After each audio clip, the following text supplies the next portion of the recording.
Fábrica de Imagens, assim, tenho o prazer de receber no curto gênero, né, o Mário Piacini, né, da Universidade de Buenos Aires, cientista político e que também discute há muito tempo as questões de direitos sexuais e reprodutivos e que acabou de fazer uma mesa com a Sônia Corrêa, né, também é uma militante aí de longa data e já passou por algumas organizações não governamentais brasileiras e alguns programas internacionais.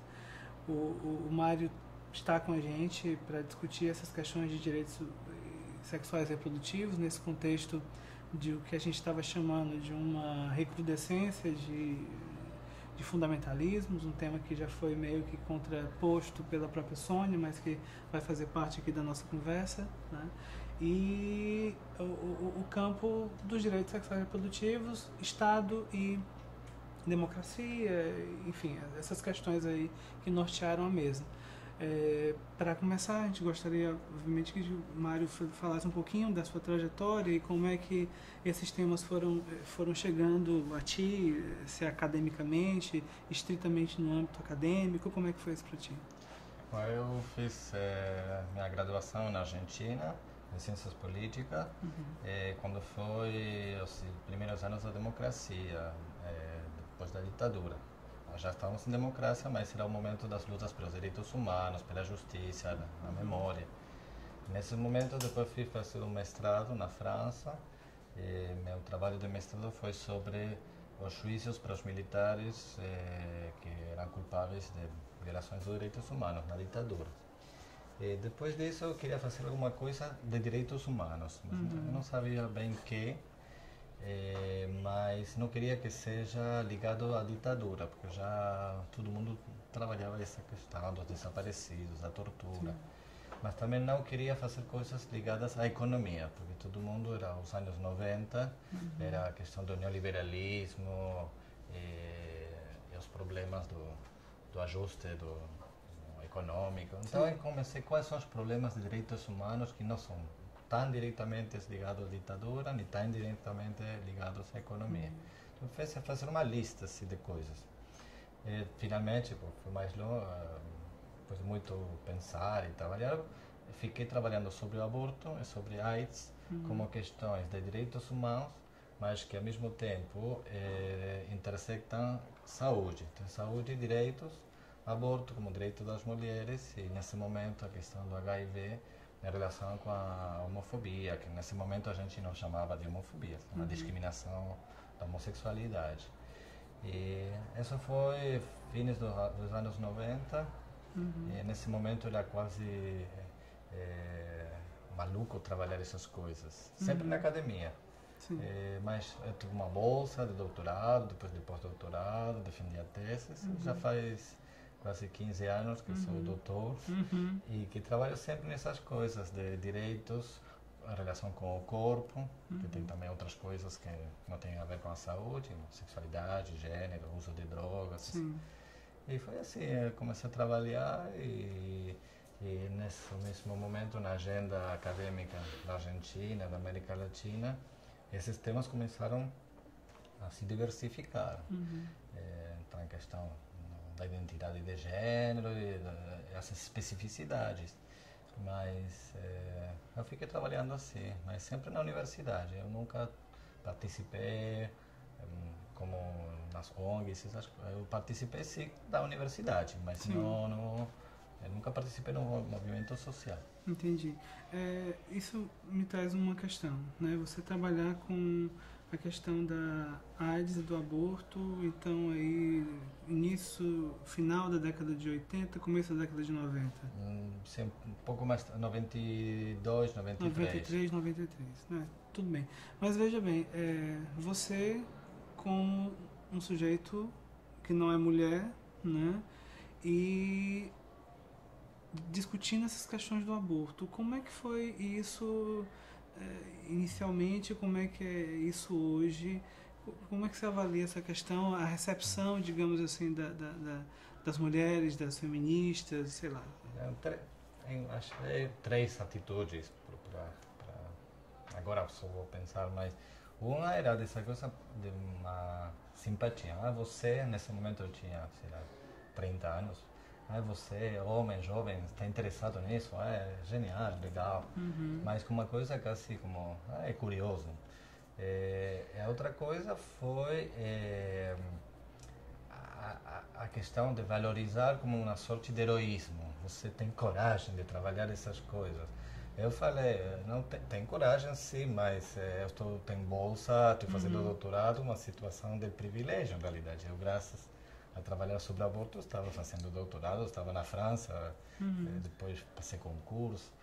Mas se em um momento dado, eu acho que uma minoria achava certa hostilidade, porque um homem que é considerado o inimigo fica interessado.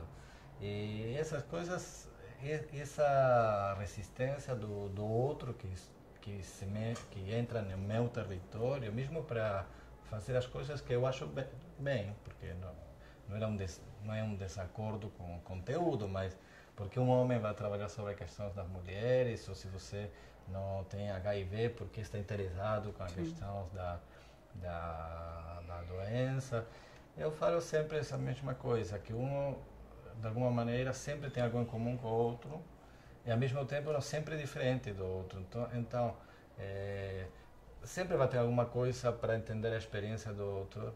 E, por exemplo, no caso do aborto, como eu falei hoje, eu nunca vou estar numa situação de uma gravidez indesejada ou um atraso. Em meu corpo eu nunca vou experimentar isso. Mas mesmo se eu fosse uma mulher que experimentou isso, eu experimentei individualmente. Não é a mesma coisa uma mulher, sei lá, de classe média, com uma mulher pobre, com uma mulher de 25 anos, com uma mulher, uma menina de 14. Sempre tem uma parte da experiência que você não pode acceder. Mas isso acontece, eu tento de levar isso como um problema metodológico das ciências sociais.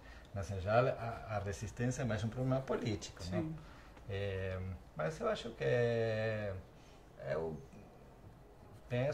tento de fazer as coisas com honestidade e tentando sempre ouvir a palavra do outro e da outra. Sempre tem que estar aberto a escutar e tentar de ser fiel à palavra do outro. Não de reproduzir acriticamente. Eu posso discutir com qualquer pessoa. Não tem também uma coisa de condescendente. Vou ouvir uma mulher pobre, vou reproduzir a palavra dela para que o mundo conheça a história dela. Não, isso não é a ideia. A ideia é discutir, todo mundo tem força, tem ideias, tem problemas e tem também preconceitos e tudo, e a gente tem que dialogar. Eu acho que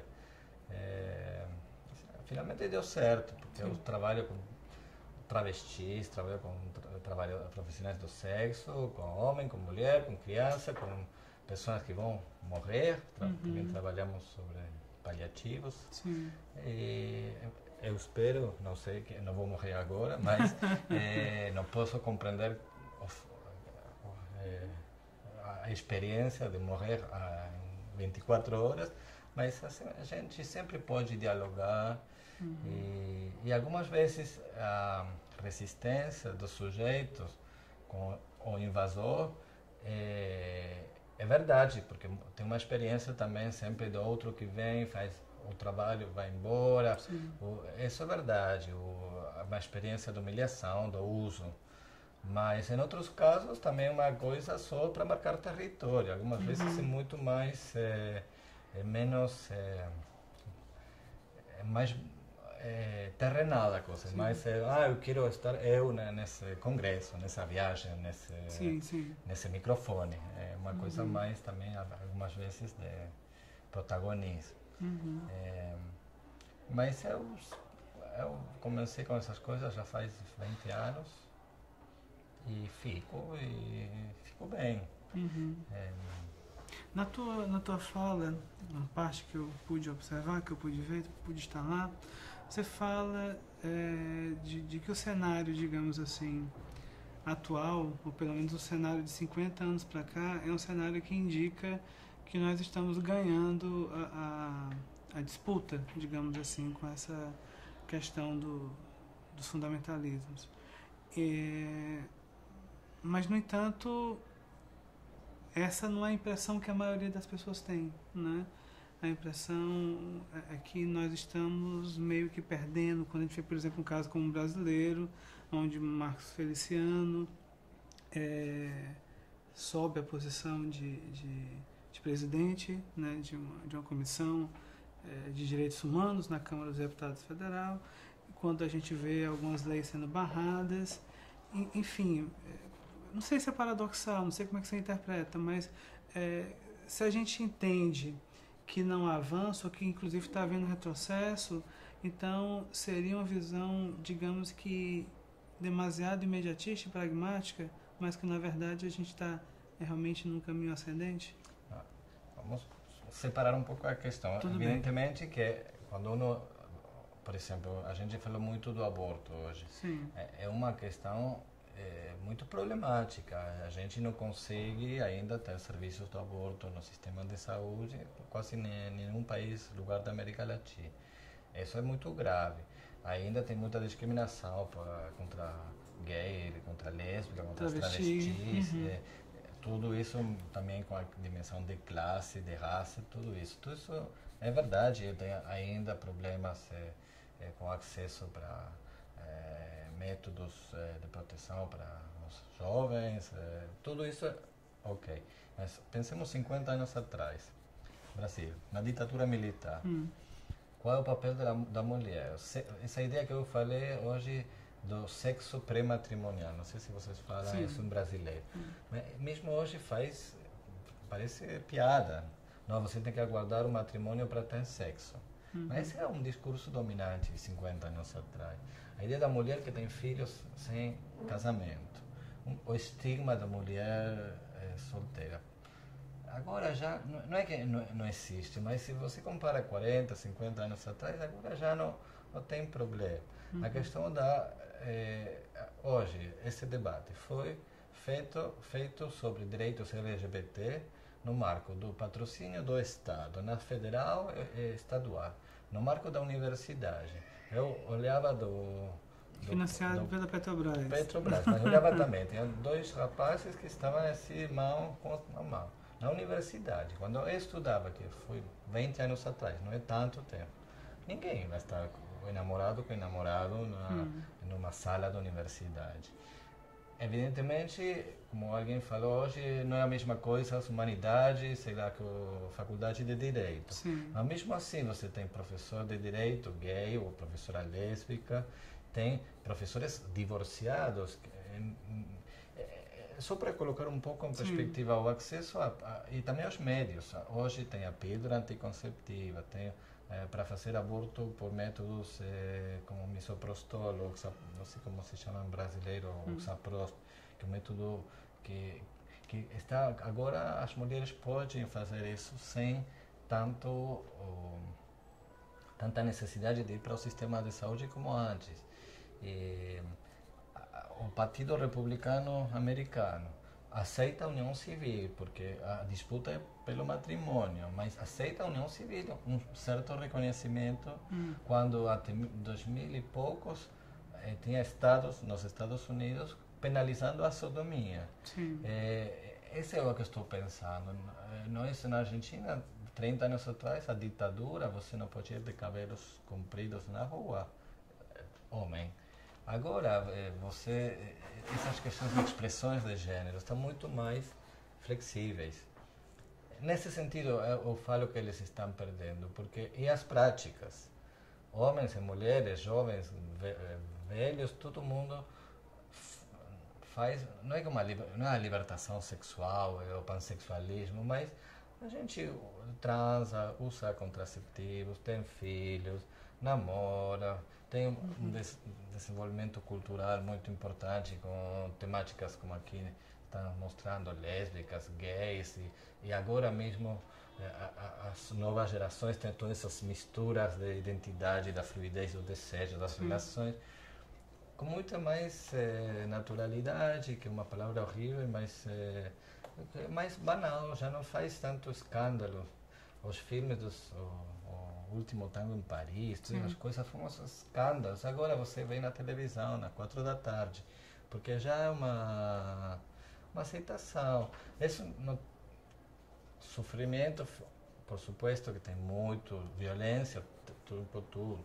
Não é a mesma coisa ser um gay aqui da universidade que uma travesti que tem que sair da casa e a esperança de vida, as infecções, a violência da polícia, da rua, todas as coisas, óbvio, as lutas são necessárias, e as pesquisas também. Sim. Mas se a gente se coloca em perspectiva, essa ideia, coloque seu ponto de vista de um conservador que queria sexo só heterossexual, só dentro do matrimônio, só para ter filhos. Nada disso acontece. Desse ponto de vista, eles devem estar muito nervosos. Eu penso. Entendo. Mário, e assim, como é que você avalia nesse campo, né, dos direitos sexuais e reprodutivos a relação entre Estado e sociedade civil, né? Assim, no Brasil, a gente vê um certo declínio nessa avaliação, por exemplo, do movimento de AIDS, né, do poder, né, que ele tinha na década de 80, na década de 90.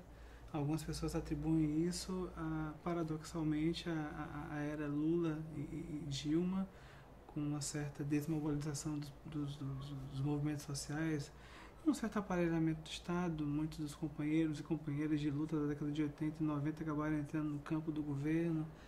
Enfim, e eu acho que não só no campo da AIDS, mas no campo da cultura, no campo das questões agrárias, né? Houve esse fluxo e algumas pessoas atribuem essa desmobilização do movimento social em parte a esse período, né?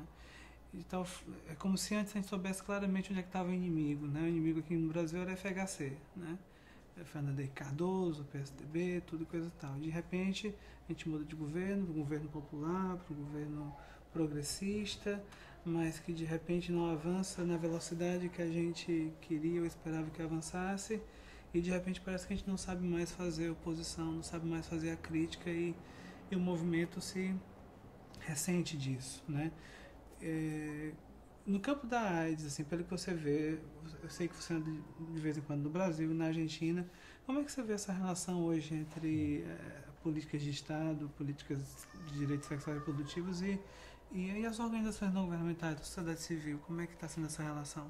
Primeiro eu vou falar que eu conheço a realidade brasileira só assim, quando venho para um congresso, de férias, essas coisas. Então não posso analisar o processo brasileiro na especificidade, mas tem muitas coisas parecidas no caso argentino nesse sentido.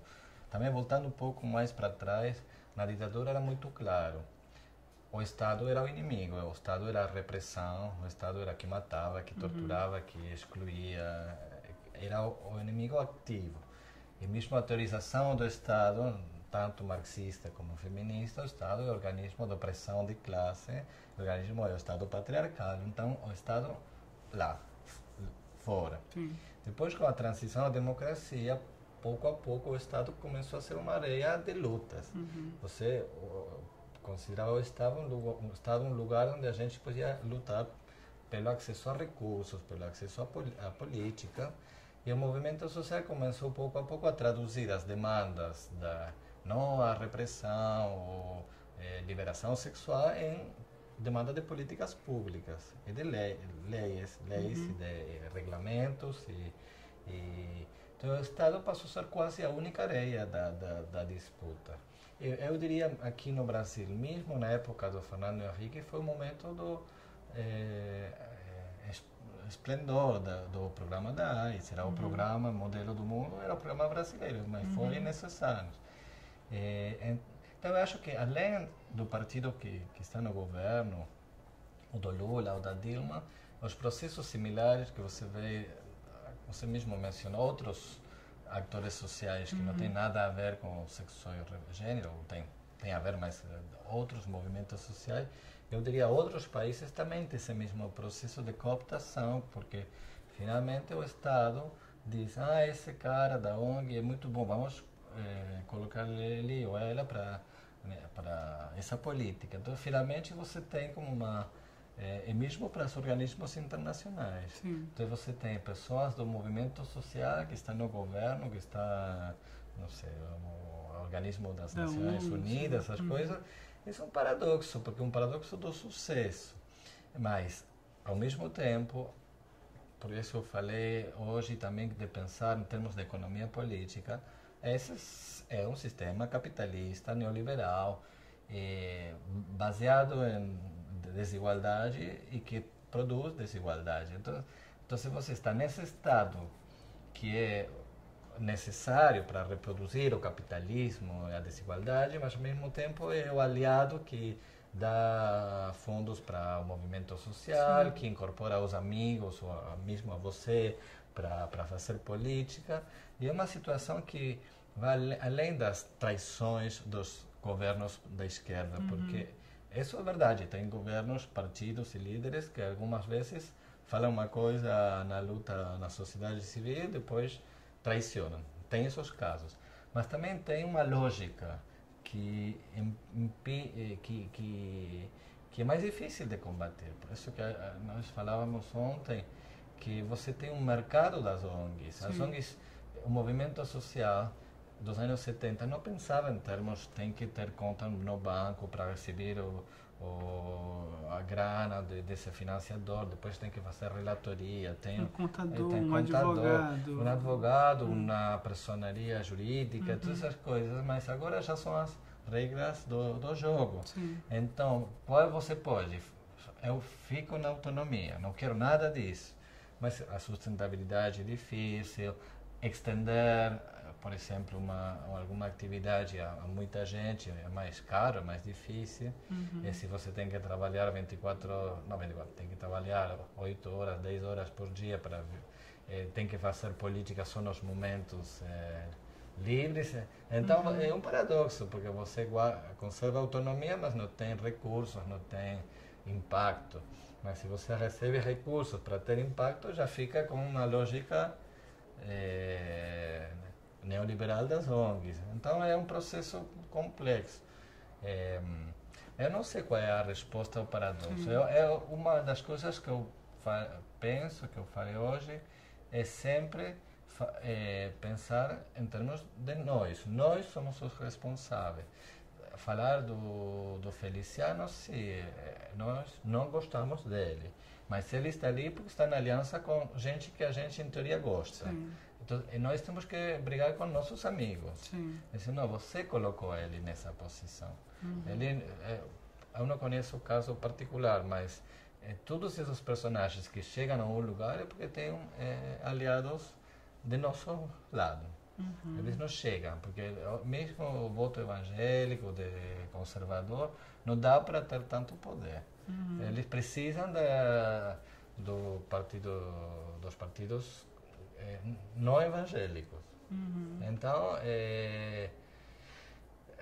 nesse sentido, eu acho que o movimento social deveria ser ter menos essa atitude defensiva, ser mais assertivo. Nós queremos isso.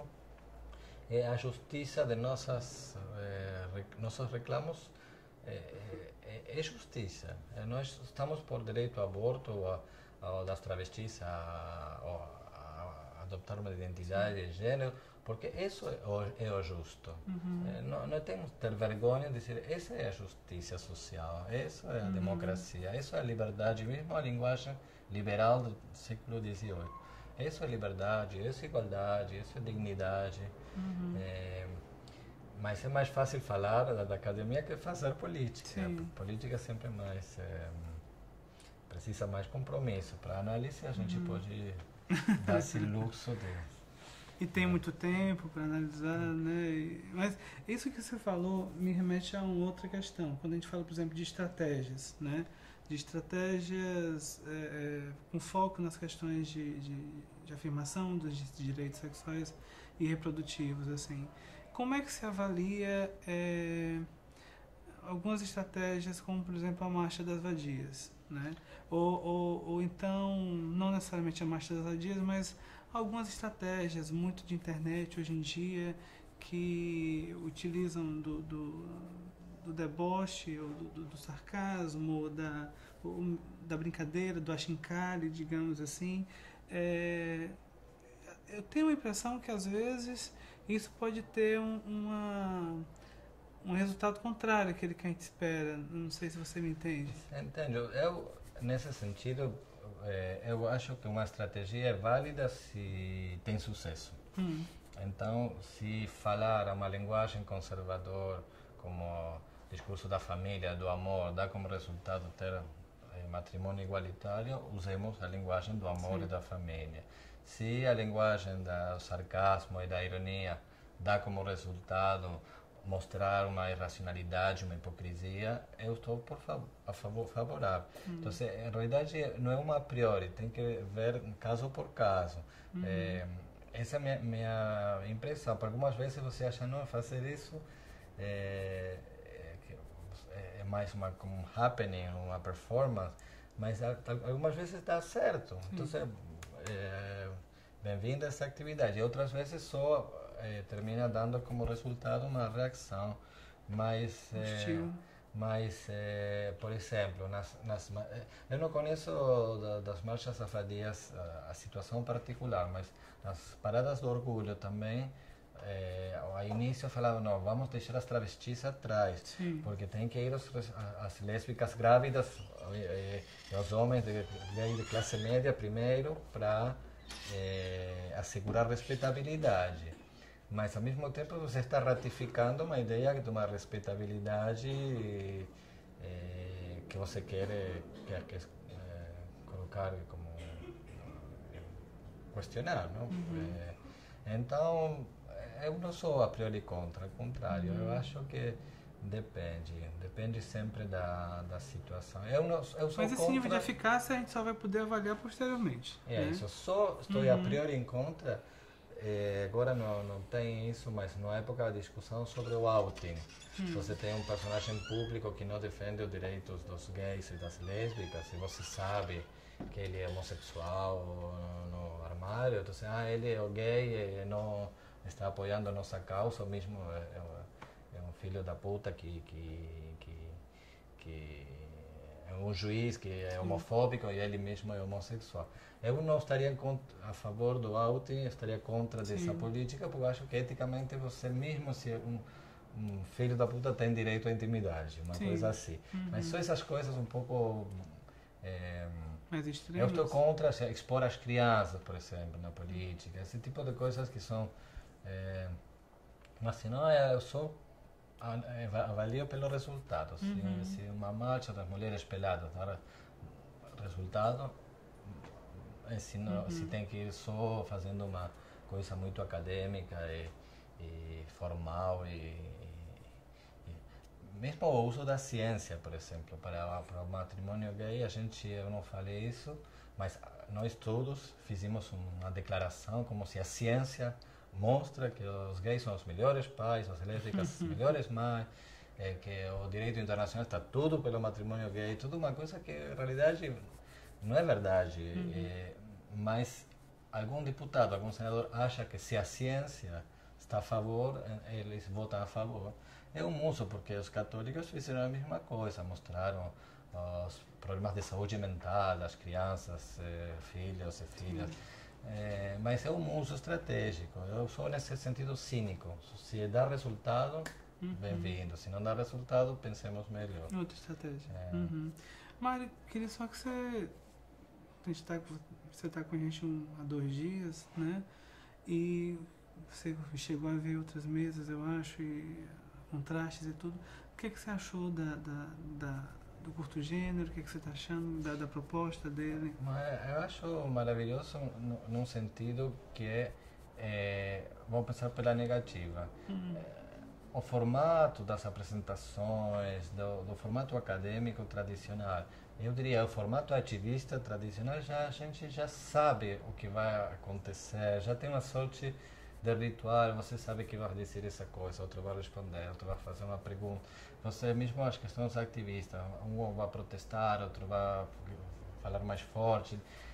Essa integração de diferentes médios, estéticos, artísticos, ativistas, acadêmicos, de gerações, e agora de nacionalidades, eu acho que sempre é produtivo, porque introduz uma moléstia, como uma incomodidade nos pressupostos que a gente tem, porque quando um acadêmico vai no mundo ativista, coloca questões que os ativistas talvez não colocam, e os ativistas, quando vêm para a academia, colocam questões, e mesmo as fronteiras não são tão fáceis.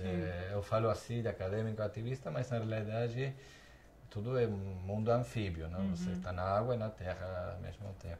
Mas, então, voltando aqui, eu acho que é muito bom nesse sentido, articular médios, objetivos estéticos, políticos, acadêmicos, e ao mesmo tempo não sempre nos centros. Porque você, o caso da Argentina, não vou falar do Brasil, não conheço tanto, mas tudo acontece em Buenos Aires também. Eu falo da Argentina, mas estou pensando em Buenos Aires. Sim. Porque não é a mesma coisa a 5 horas de avião de Buenos Aires, tem outros mundos. Nesse sentido, colocar o centro do mundo no Ceará nessa semana também é ótimo. Eu estou muito agradecido e feliz, não, de ter essa oportunidade de estar aqui. A gente também está muito agradecido à sua participação, né, a participação de todos os convidados. Eu costumo sempre dizer que a gente tem dado muita sorte com os convidados não nos negam entrevista, não nos negam aí na rádio, aí na TV, então tem assim, sempre uma relação muito, muito boa, e eu acho que isso passa também para as outras pessoas. Não, nesse sentido, eu também, voltando à primeira pergunta sobre trabalhar temas, se você é da comunidade, não é da comunidade, eu sempre tenho uma coisa que é uma sorte de princípio básico, de respeito, mesmo nas formas, né? Bom dia, obrigado, por favor, essas coisas.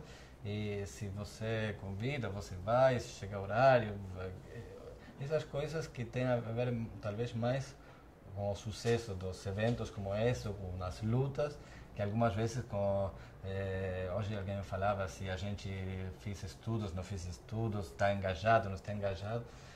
Eu acho que essas coisas das relações cotidianas são muito mais importantes para o trabalho, para a política, para a vida, para tudo. Eu acho que então, eu imagino que não é por acaso que todo mundo reacciona bem, se é bem recebido, porque não vai claro. Responder bem. Claro. Mário, obrigado. Obrigado a você. Muito agradecido. E os argentinos sempre dão beijos, não sei se você sabe. A gente dá beijo também. Nós sempre beijo, o argentino beijo. Então tá beijado.